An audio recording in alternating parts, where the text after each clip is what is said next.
Stavbnega fonda iz obdobja socializma je zdaleč največ in to dediščino je danes potrebno nekako obnoviti.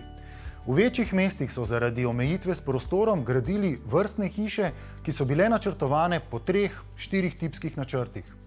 Iz današnje perspektive te hiše morda res niso najbolj privlačne, vendar ob ustrezni prenovi lahko ponujajo zelo kvalitetno sodobno bivanje.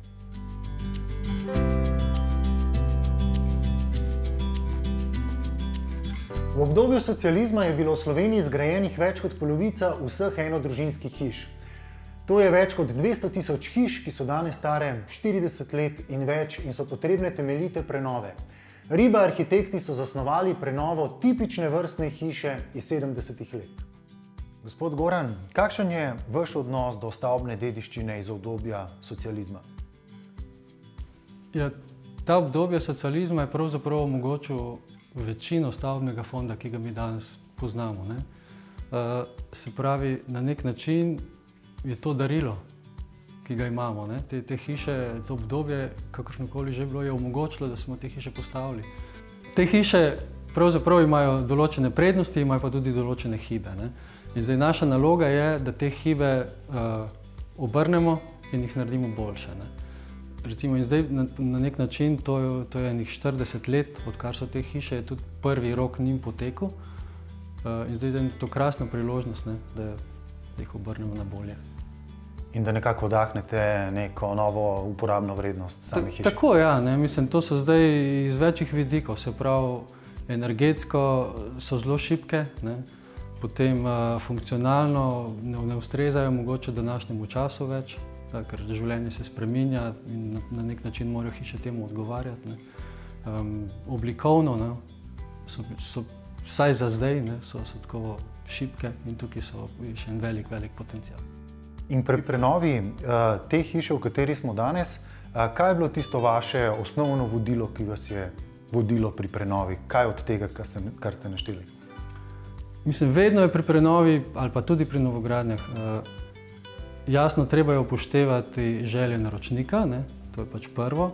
Potem potrebno je lotiti se te hiše z nekim določenim spoštovanjem, se pravi, da poskušamo videti tisto, kar je res dobrega in to poudariti, ohraniti, tisto, kar je slabo, pa se treba nujno znebiti. Recimo, prostora je dovolj v teh hišah, včasih tudi preveč, mogoče samo nerazumno razporejen, potem je energijsko, so zelo slabe, to je jasno, je treba eno celovito energetsko prenovo tukaj narediti.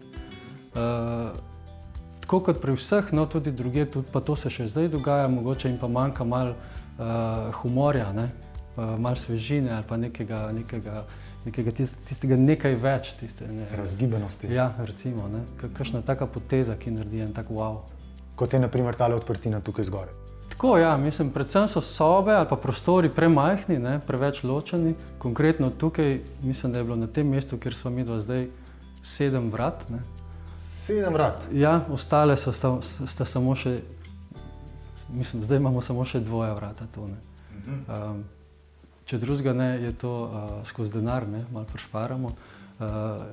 Bistvo je pa drugje, bistvo je pa, da povežemo vse te prostore, energija steče, prostori tečejo, pogovarjamo se tako, predvsem pa tudi navzven, na eno in na drugo stran. Balkoni, recimo prej, so bili ena izmed teh hiše socializma, se pravi, vsi balkoni so po večini preozki, predolgi in pa neuporabni. Tudi že smiselnost balkona v hiši je malo na meji. Če imamo hišo z vrtom, gremo ven, dočim recimo nek blok, stolpnica, nujno rabi tisti balkonček. Tako da balkon je hkrati tudi zelo energetsko potratna stvar, ker ni bil pravilno izveden. V tem primeru bomo pa videli, mislim, da smo jih kar dobro sanirali. Recimo bistvene stvari so tukaj, da je sama hiša je pravzaprav bila dobro usmerjena. Velike odprtine na jug, majhne na sever. In zdaj še bolj poskušali smo te odprtine na jug zastekliti v največji meri, in jih tudi skrbno z detajli izvesti tako, da ni več teh toplotnih mostov. In te niše so pravzaprav zdaj ratale ena najlepših stvari v hiši. Po zimi je to ena sorte hranilnik toplote, sonček noter sije in to zdaj ogreva celo hišo. Ena druga zgodba, ta energetska, je pa ta odprtina. Se pravi, če pogledamo zgolj iz energetskega vidika, to je na nek način to je tak kaminski efekt, kar pomeni, da spodaj odpremo poleti okna. Točno nad odprtino gor so strešna okna, ki gledajo na sever in topel zrak potegne gor in s tem se hiša hladi. Tako da to je na nek način poleti, po zimi, ko tega ne želimo, je pa gor loputa, ki jo zapremo in s tem preprečimo to uhajanje toplega zraka. Gospa Janja, od kod ta ideja za večvišinski prostor v hiši z lestencem? Spomnim se enega izmed prvih sestankov z našimi naročniki. Z naročnico sva stali na vrtu zunaj in ona je rekla, da je ta hiša tako grozna, da sploh ne bo vanjo stopila. In rekla je, da ta hiša potrebuje nek wow, drugače to ne bo naše domovanje. Tako da mi smo si rekli, vsaka socialistična hiša v bistvu je narejena bila v enem drugem obdobju, prostori so bili majhni, hiša ni delovala, ni bilo nobenega srca doma in mi smo si rekli, da tukaj pač, ker je hiša ozka, jo je treba na nek drug način odpreti, na nek drug način ji dati neko novo dimenzijo in ta luknja je bil v bistvu ta wow, ki si ga je ona zaželela. Zdaj, in s tem posegom smo rešili v bistvu tudi dosti drugih stvari v tej hiši. Potem ta večvišinski prostor, je bila v bistvu njena ideja, pa ta lestenc tak, kot je to? Ne, večvišinski prostor je seveda arhitekturen poseg in je bila naša ideja, ampak zdaj, če smo že pripeljali s temi okni na strehi svetlobo čisto skozi 3 nadstropja do dna, do bivalnih prostorov, dnevnih bivalnih prostorov, se je pa pol pojavila ideja, v bistvu prostor, da samo umestimo tudi neko svetilo. In zdaj v času naše prisotnosti na objektu tega lestenca še ni bilo in smo rekli, pač to se bo s časoma izoblikovalo, kakšna naj ta stvar bo in pol pač čez recimo, ne vem, čez kako leto smo mi družino obiskali in so rekli, imamo presenečenje za vas in so pokazali v bistvu, kaj so oni umestili v ta naš arhitekturen poseg in to je zdaj ta lestenec, ki ima eno zelo zanimivo zgodbo. Vzeli so en hula-hop obroč od njihove male hčerkice, kupili 30 metrov različnih kablov s temi žarencami in naredili en tak blazen igriv poudarek temu prostoru in v bistvu tudi tej hiši. Zdi se mi zelo domiselno, kako ste v bistvu ta pod na nek način spremenili v ograjo. Ja, dejansko se pri vertikalnem odpiranju prostorov med več nadstropji vedno pojavi ta pomislek, morda se bo pa zdaj v spalne prostore v nadstropju preveč slišal hrup, mogoče od večernega dogajanja, otroci grejo spat, starši so dol.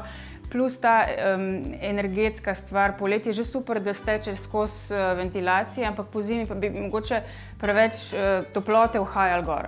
In potem smo si rekli, dajmo pač narediti nek tak sistem, da lahko to luknjo, se pravi to odprtino, po zimi zapremo ali pa zvečer zapremo.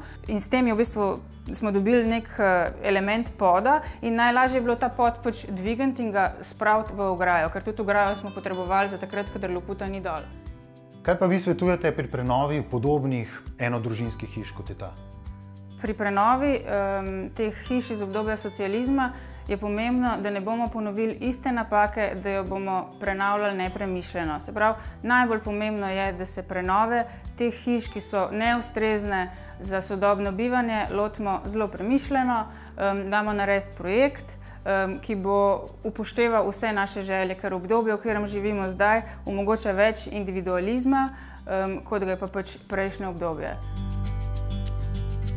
Lastniki lahko danes s pomočjo arhitekta v notranjosti hiš iz obdobja socializma ustvarjajo zelo prijetne, moderne in tudi nenavadne ambiente. Navzven pa naj pročelja hiš tudi po prenovi pobarvajo v enotno belo barvo.